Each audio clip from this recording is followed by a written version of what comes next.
الحمد لله الذي أنزل على عبده الكتاب ولم يجعل له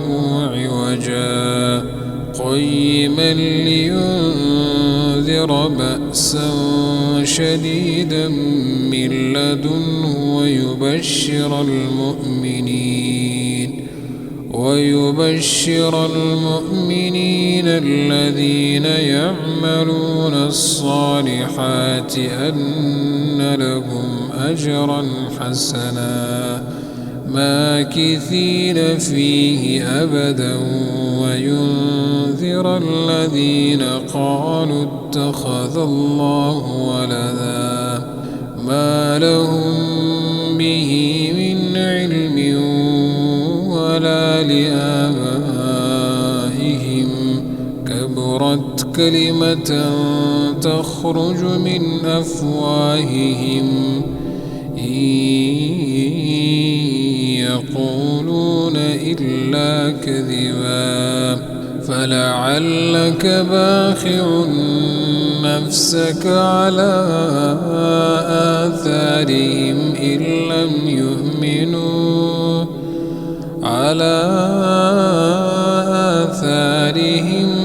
لم يؤمنوا بهذا الحديث أسفا إنا جعلنا ما على الأرض زينة لها لنبلوهم أيهم أحسن عملا وإنا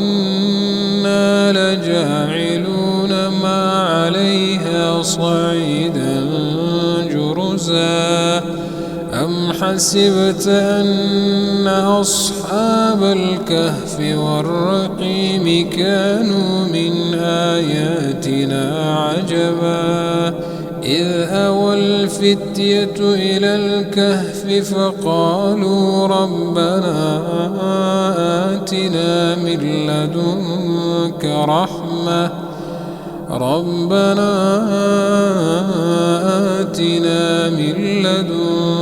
رحمة وهيئ لنا من أمرنا رشدا فضربنا على آذانهم في الكهف سنين عددا ثم بعثناهم لنعلم أي الحزبين أحصى لما لبثوا أمدا نحن نقص عليك نبأهم بالحق إنهم فتية آمنوا بربهم وزدناهم هدى وربطنا على قلوبهم إذ قاموا فقالوا ربنا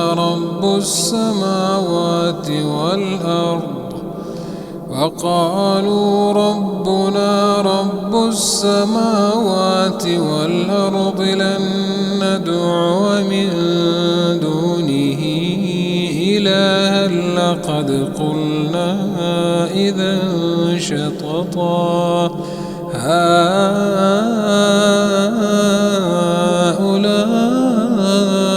قوم اتخذوا من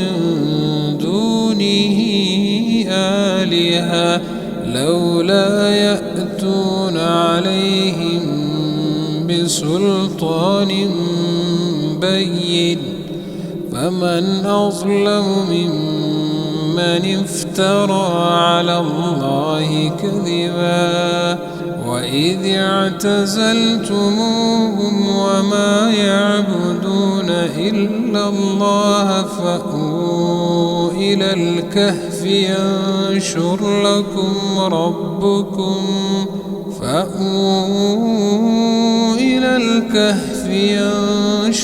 لكم ربكم من رحمته ويهيئ لكم من أمركم مرفقا وترى الشمس إذا طلعت تزاور عن كهفهم ذات اليمين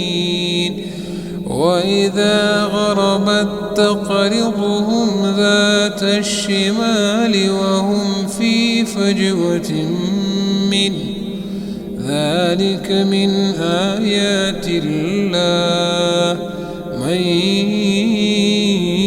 يهد الله فهو المهتد ومن يضلل فلن تجد له وليا مرشدا.